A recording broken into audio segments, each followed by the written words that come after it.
This is a transfer story I would genuinely like to be true.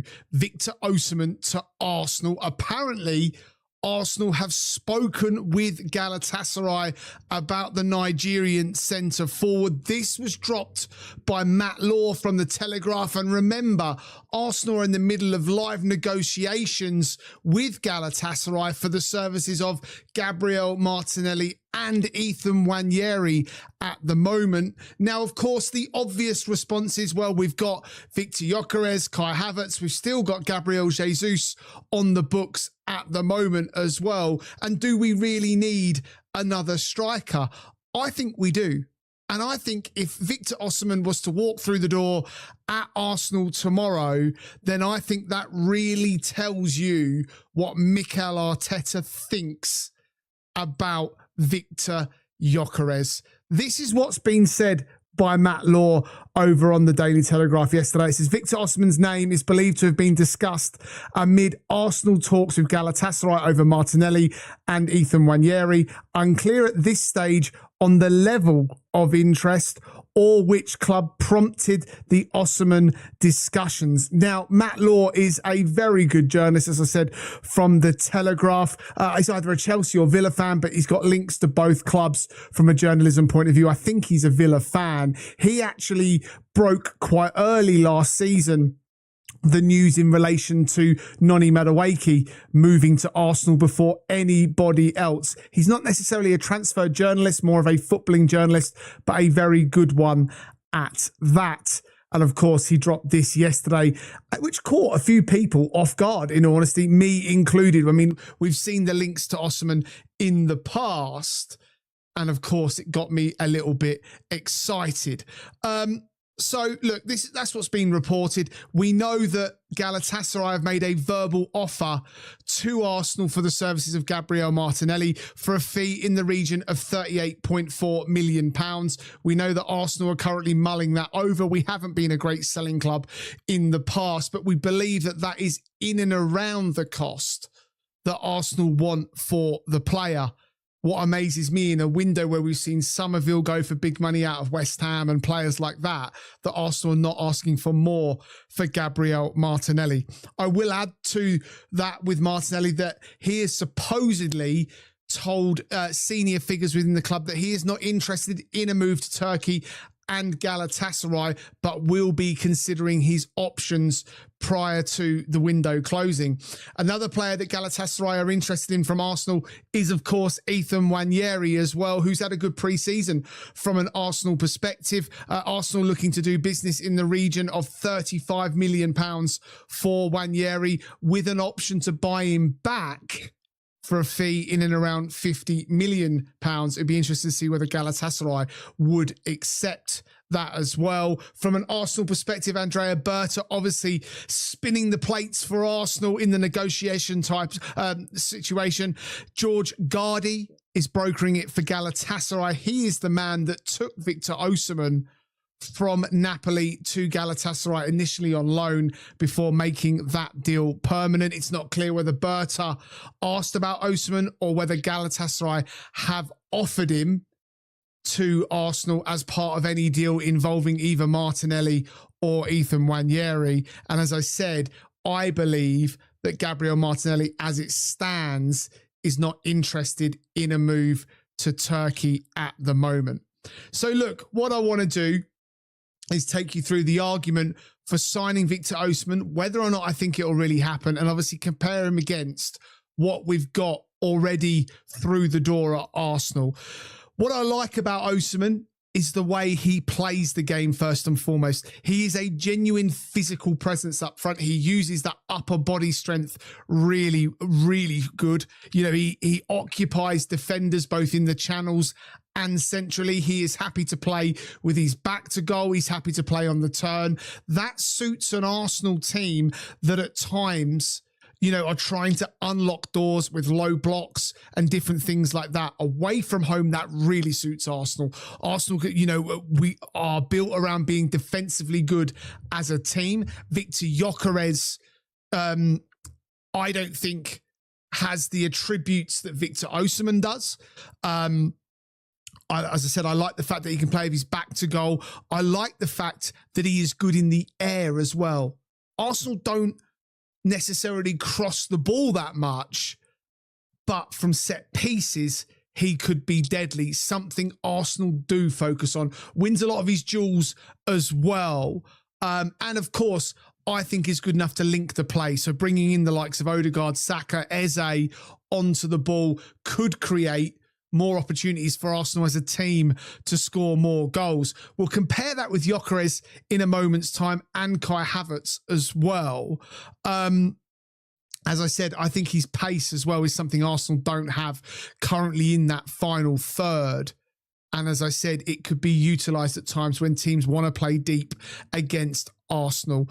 In terms of being proven or not, 173 goals and 44 assists in 297 senior club appearances, has plied his trade in both France, Italy, and now in Turkey. He's been the top goal scorer in that Turkish league as well. 26 goals in the 24-25 season in all competitions, a record for any foreign player in the Turkish Super League. He has previously won the Serie A title with Napoli back in 22-23, where he scored 26 goals. And I hear you saying, Christian, Victor Gyökeres bagged 22 goals in all competitions in his first season last season. I get that as well, but I just don't think he's a complete striker.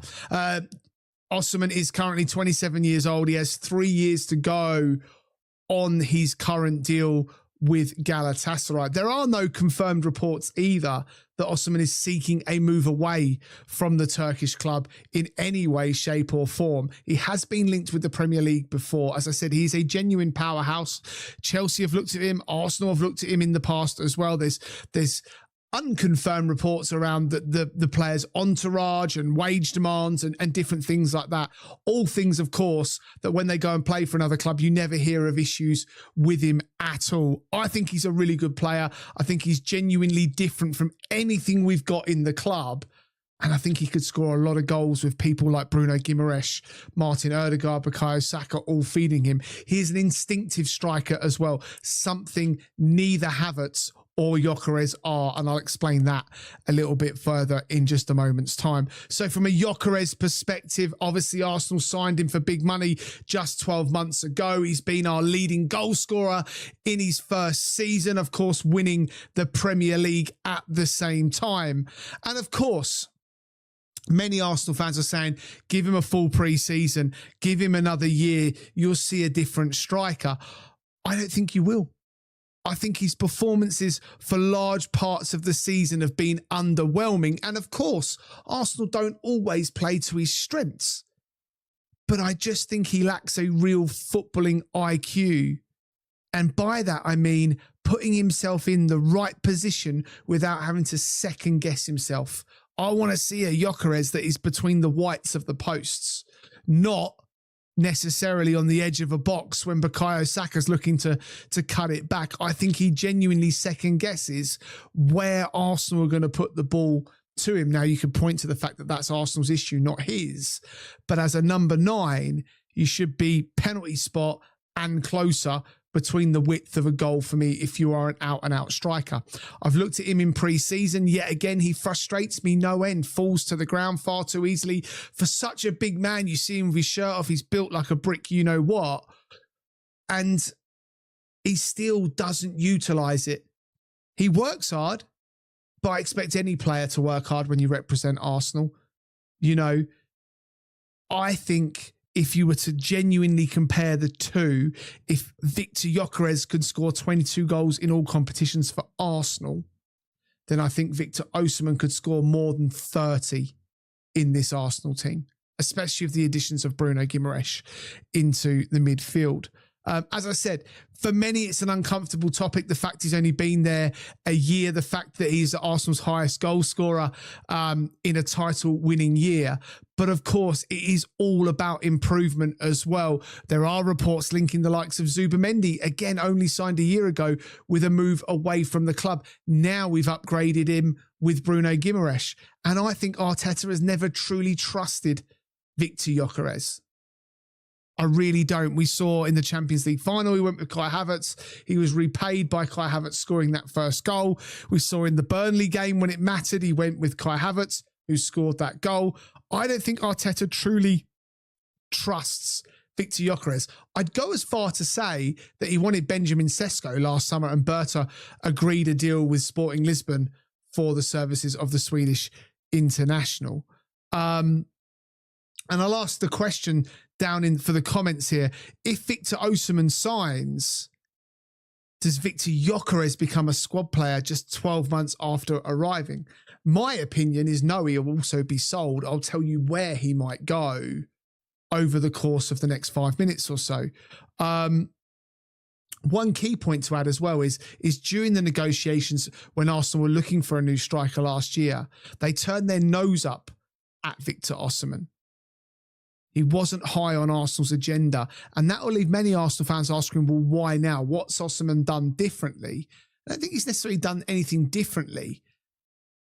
I think that he continues to show the attributes that Arteta likes. That's, I think, why Arsenal are so interested now maybe in the player.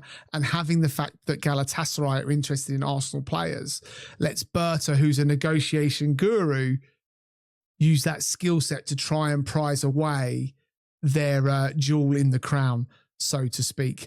I don't think as well you can go with next season Osimhen, Gyökeres, Havertz, Jesus will go. You know, all of those three strikers will expect to play. Havertz will rotate or pick up other positions and you won't see him moaning about it. But Gyökeres and Osimhen are not going to sit and vie for a number 9 position, not in any way, shape or form.